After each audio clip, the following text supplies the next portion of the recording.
Hi, everyone, and welcome back to another session of our LinkedIn Live series. We're thrilled to have you with us today for a session on stakeholder engagement and buy-in for ESG strategies for success. This isn't just about ticking the boxes. It's about creating real lasting change that reshapes how businesses approach sustainability. Whether you're engaging with your investors, your customers, your employees, our goal is to explore how you can build trust and transparency into your ESG efforts. I am Nineveh. I go by Nin, co-founder of Falcor 8, where we help companies blend sustainability, strategy, and innovation to create impactful, lasting results. At Falcor 8, we believe that the future of business isn't just about profitability, it's about building resilient models that balance social, environmental, and financial goals. Joining me today are two exceptional leaders, my business partner, Elena Lockwood, who is an expert in crafting bold, forward-thinking strategies that help companies not just survive, but thrive in a rapidly evolving world. And we also have Simone Schuppan from C2 Impact, who works with green tech companies to help them connect their sustainability solutions with economic value, turning ESG goals into business opportunities for their clients. And in today's session, we'll be focusing on how to build stakeholder buy-in for ESG initiatives. We all know that data is no longer just a supporting tool. It's becoming the backbone of sustainability strategies. Whether you're a multinational corporation or a smaller, more agile business that, where the need to engage your stakeholders and back your ESG goals with clear, actionable data has never been as important. So here are the topics that we'll dive into today. We'll start exploring why stakeholder engagement is critical to the success of any ESG strategy. We'll talk about how communication strategies help you get buy-in from these stakeholders, showing measurable progress behind your ESG efforts. We'll look into the third thing is we'll look into the importance of transparency and how businesses can use data and reporting to build trust. And then finally, we'll wrap up by sharing some real world examples and how companies are engaging stakeholders in their ESG journey and turning strategy into tangible action. So we're thrilled to dig into these topics with you today. Let's jump in. Elena, why is stakeholder engagement so essential for ESG? Thanks, Nin. First of all, I think that stakeholder engagement is important not just for implementing ESG strategies. It is crucial for coordinating collective action and accomplishing a shared goal or a desired change in any given organization. Business leaders need to develop strong stakeholder engagement skills to secure buy-in from others. And getting buy-in, it's not just about informing key players about your plans or your progress. It is also about actively involving them in the journey towards a shared vision. It is important because when stakeholders see your goal as their own, they work with you and not against you. Now, stakeholder engagement is especially relevant when implementing ESG strategies because environmental, social, and governance topics have an impact on a wide variety of internal and external stakeholders. Now, having a high number of stakeholders can be good to push for sustainability changes because more voices create more power, but it can also get very complex because different types of stakeholders will have different communication needs, different expectations, and different levels of engagement. Now, for example, internal stakeholders such as leadership and employees will need different types of messaging and data to learn about, work on, or support the ESG initiative. While employees might need to know more about performance incentives associated with ESG-related work and their personal impact, leadership will need to know about the ROI and other benefits that the company can achieve through ESG, such as improved branding, enhanced alignment with investor requirements. If we think about external stakeholders, consumers will be your most important external stakeholders, and they could also be your toughest audience in the sense that For example, for a younger generation, being sustainable is a must, but they also penalize perceived greenwashing efforts. So overall, a strong communication strategy is one of your strongest allies for successful ESG implementations. You're making some really good points, Elena. So integrating ESG into daily operations and talking about it is essential because it embeds sustainability into the company culture and helps stakeholders see that it's not just a separate initiative, it's part of how we do business. So effective ESG communication means meeting stakeholders where they are and acknowledging that each group has very different priorities. Investors focus on financial returns and risk management. So they're looking for transparency on ESG's impact on long-term value. Customers, on the other hand, want to understand how our actions align with their values, as you kind of started to get into, Elena, whether it's carbon reduction or supporting social equity or other values that are important to them. And then employees are looking for a purpose in their work. They want to feel that their day-to-day actions make a difference. So tailoring our messaging to meet these needs can turn passive observers into real active participants and bring ESG goals to life across all levels of the organization. Yeah, thanks, Elena and Simone. Moving beyond simply delivering information, even, true engagement means creating continuous, transparent conversations. It's essential to foster an ongoing dialogue that's built on trust. From a data strategy perspective, that means, using both quantitative and qualitative data to understand and anticipate stakeholder concerns, allowing for real-time responsiveness. By tracking trends in consumer feedback, environmental metrics, or employee engagement, companies can refine ESG actions continuously. This approach transforms data into a co-creative asset, inviting stakeholders to actively shape ESG goals and see themselves as accountable for the progress. Absolutely. I think both of you, Nina and Simone, are highlighting a crucial point. Gathering data across operations is important, but having the ability to transform that data into insights targeted to different audiences is even more important. For example, investors want to see financial impact of ESG investments, such as cost savings from better energy usage or reduce risk profile thanks to sustainable sources. For customers, it's about showing how your ESG initiatives align with their values.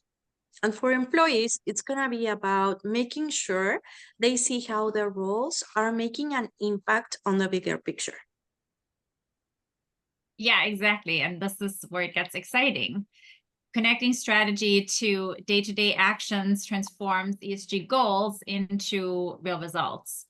When employees see how their roles contribute to the company's ESG vision, it gives them a sense of purpose and ownership, and they're not just ticking boxes, as you said earlier, Nin. They're driving impact, and they can see it. One great way to boost engagement is by creating specific opportunities that speak to each group. For employees, you could host workshops or even hackathons to encourage them to propose sustainability initiatives. For customers, co-creating opportunities like product feedback loops or surveys can strengthen their connection to your ESG mission without having to formally subscribe to your ESG mission. And for investors, ESG-specific reports or briefings can highlight the financial and risk management benefits of these strategies that go beyond just putting out a report. Yeah, Oh, go ahead, Simone. Sorry, I just wanted to add an example came to mind real quick. Allbirds, they communicate their carbon impact at the product level, which resonates with customers who want transparency about their carbon footprint. And for their employees, they're clear on how each role contributes to sustainability, giving everyone a stake in the company's vision.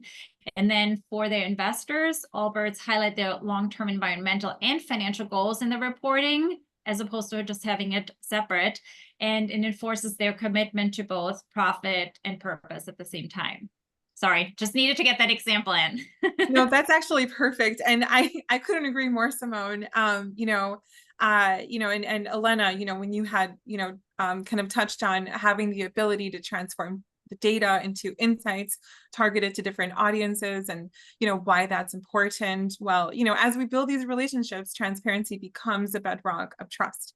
And so, it truly is all about communication once data is collected. And we know that, data is only as good as the story tells it, or the story it tells. And so investors today aren't just looking for numbers. They want to understand how your ESG strategies drive real, financial performance. To truly engage stakeholders, it's essential to go beyond static reporting and create a two-way dialogue. Innovative companies are inviting feedback through regular engagement sessions, co-creating solutions with investors, with customers, with communities.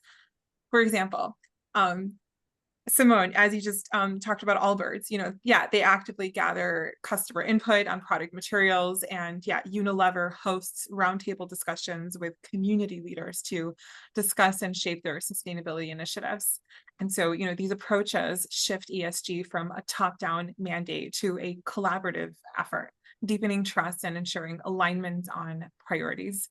For customers, it's about showing societal and environmental impact. They want to know that when they buy from your company, they're contributing to a business that aligns with their values.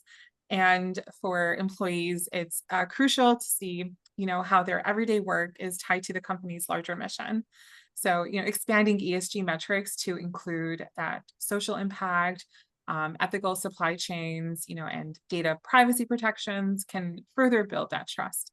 Metrics on fair labor practices or the environmental impact of supply chain choices gives customers, employees, and communities more meaningful insights into the company's commitment.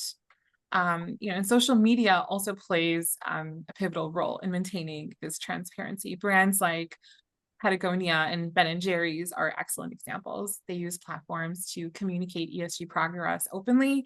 They update followers on new initiatives, and they respond to stakeholder questions in real time.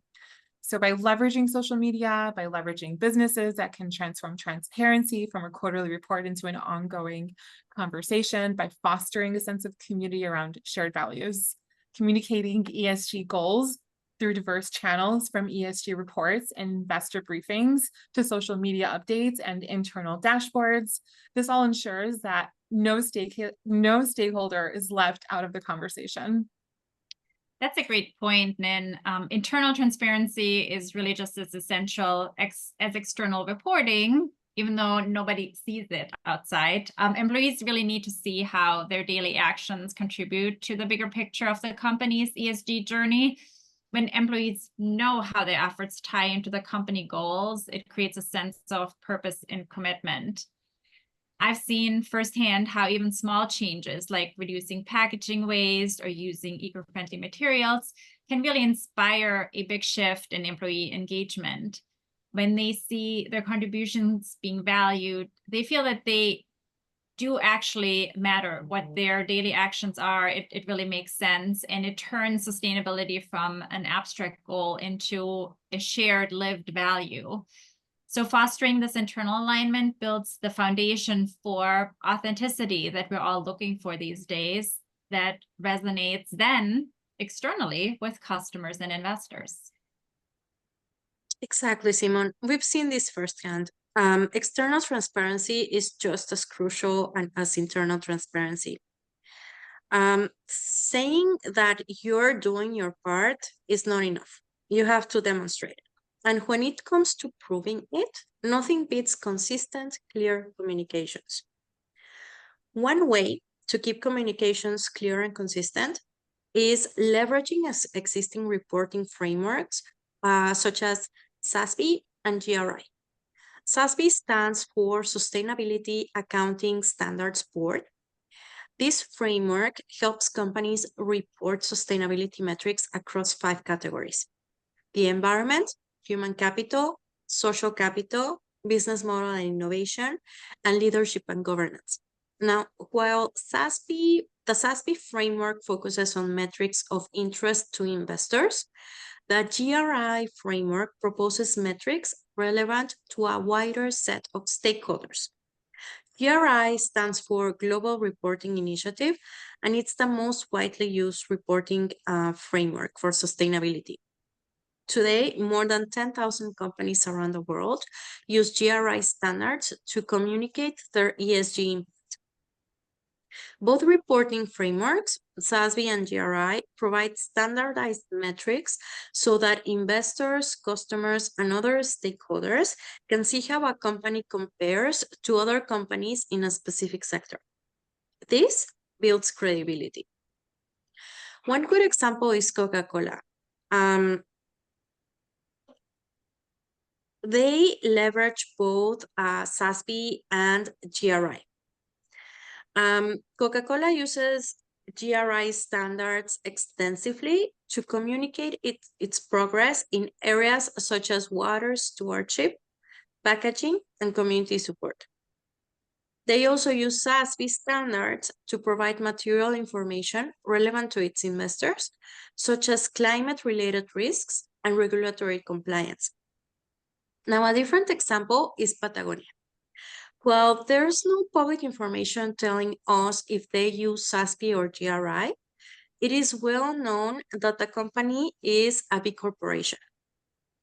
So Patagonia leverages its B Corp certification as a key framework to report and enhance its environmental, social, and governance initiatives. As a B Corp, Patagonia undergoes rigorous annual assessments that measure its impact across various categories, such as governance, worker well-being, environmental stewardship, community engagement, and customer responsibility. This certification not only reflects Patagonia's commitment to sustainability, but also requires transparency and accountability through the B Impact Assessment, a detailed framework assessing the company's impact across all ESG dimensions. In this way, Patagonia is not just telling their customers about their commitment to sustainability, they are also showing their impact through transparent metrics. This builds a level of authenticity and trust with their audience. Thanks, Elena. Yeah, Patagonia truly shows how, transparency can be transformed into brand loyalty. Their approach goes beyond just meeting standards. It's about crafting real, lasting connections with their stakeholders by showing and not just telling, and how they're making a difference. And so, for any company, through this example, it's essential to move on from checking boxes to building trust by visibly living its values. And also, as you have just spoken to, Elena, standardized frameworks like SASB and the GRI do more than streamline reporting. They offer a consistent, credible way to communicate progress. When companies use these frameworks, they're speaking a language investors, customers, and employees understand. And, they're demonstrating that they're not only accountable, but also committed to continuous improvement. And beyond reporting, there's immense value in inviting stakeholders into the conversation, making them co-creators in the journey. For instance, providing ways for employees and for customers to give feedback on sustainability initiatives or tracking new metrics like social impact that can make everyone feel invested. This approach fosters a community where stakeholders don't just observe ESG efforts, but actively participate in shaping them. Yeah, totally. Data isn't just about numbers. It's about the story behind those numbers. And to drive real change, we need to ensure we're gathering meaningful data that tells us something actionable about our ESG progress. So it's not enough to just collect metrics. We need to ask beforehand, what insights can the data give us? And then how can we turn those insights into real improvements? So for example, if you're tracking participation rates in a sustainability initiative, we can learn how the engagement is. Is it high, or where do we need to adapt our approach? And then from there, we can take action, whether by tailoring the communication or providing additional resources, or maybe we have to create a new engagement opportunity. So this way, our data isn't just tracking progress, it's actively shaping our ESG strategy and then helps us bring everyone along on the journey. Yeah, that's so true, Simone. And when thinking about the role of data, data is the backbone of any effective ESG strategy. It's what keeps your efforts measurable, actionable, and transparent. Reliable data helps you track progress, predict risks, and plan for future challenges. For example, many companies are now using AI-powered tools and also data analytics platforms like Power BI, Tableau, and even simpler tools like Google Sheets to collect and analyze ESG metrics in real time. This allows businesses to turn large data sets into actionable insights. During Hurricane Milton, companies in Florida used real-time climate risk data to adjust their supply chains and logistics quickly, preventing major disruptions. Technology is critical, and storytelling is just as critical, as you mentioned, Simone. It's not just about tracking progress, but it's about predicting and mitigating future risks. Simone, from an operations perspective, how do you see companies ensuring that they're using data effectively to drive ESG? Thanks, Nin. Yeah, from an operations perspective, data is not just about tracking ESG progress. That's an important part. We just talked about that. It's about preparing the organization for the unexpected and making it adaptable in real time. As you were mentioning, recent hurricanes and other natural disasters, we have to really be prepared for those. So effective data use means embedding ESG metrics directly into the decision-making process. So it's part of how we respond to challenges as they happen, not just how we report on outcomes later. So for instance, companies that monitor real-time data on energy consumption or supply chain emissions or any kind of supply chain activities can react quickly to minimize environmental impact during high stress periods, like supply chain disruptions or extreme weather events, as we just talked about. It's about anticipating the risks, being agile, and then empowering the teams with the right data at the right time. And in operations, having a data-driven mindset allows us to align daily activities with broader ESG goals, building resilience that's sustainable in the long term. Thank you, Simone. Yeah, it's a great point. And now we're going to be moving more into the real world examples of successful ESG engagement, where we kind of bring it all together by providing real world examples of companies that are excelling in ESG branding, marketing, and sustainable integration. And so many companies across sectors, from tech to consumer goods, are innovating to balance sustainability with profitability. Google, for instance, powers its data centers with renewable energy, reducing carbon emissions while cutting energy costs. They have to set a goal to run on 24/7 carbon-free energy by 2030. Camelback in consumer goods has integrated recycled materials into its core products, demonstrating that sustainable choices can also strengthen brand loyalty. They aim to reduce their climate impact by 2025. For other businesses, the lesson is to embed ESG into their brand identity, whether through waste reduction, supply chain transparency, or customer engagement. This alignment not only builds loyalty, but also drives resilience in changing markets. Falcor 8 helps companies achieve true alignment by translating ESG goals into actionable strategies that create measurable impact, providing the guidance and tools needed to integrate these practices into daily operations and foster genuine stakeholder engagement. Simone, I know you've seen companies take creative approaches to this. Who's standing out to you right now? Well, my second example today is coming from a very wasteful industry, which is the apparel industry. Eileen Fisher has developed a circular design initiative that they're calling Waste No More, where their employees across the departments from design to retail contribute to sustainability by reimagining how the company handles textile waste. The initiative turns returned and damaged clothing into new upcycle products. And the employees are encouraged to come up with ideas and participate in every step, from collecting the returned garments to creating innovative designs that align with the brand's sustainability goals. This empowerment gives the employees a clear role in reducing the environmental footprint of the overall company. and they're actively engaging in these initiatives, they feel really connected to those broader strategies, and they can see how they can contribute to shaping the future of the company. And it does help to foster that culture of sustainability where employees are motivated to see the direct impact of their work beyond just the financial performance. Elena, I think you had an additional example or one on Camelback. Yeah, thanks, Simone.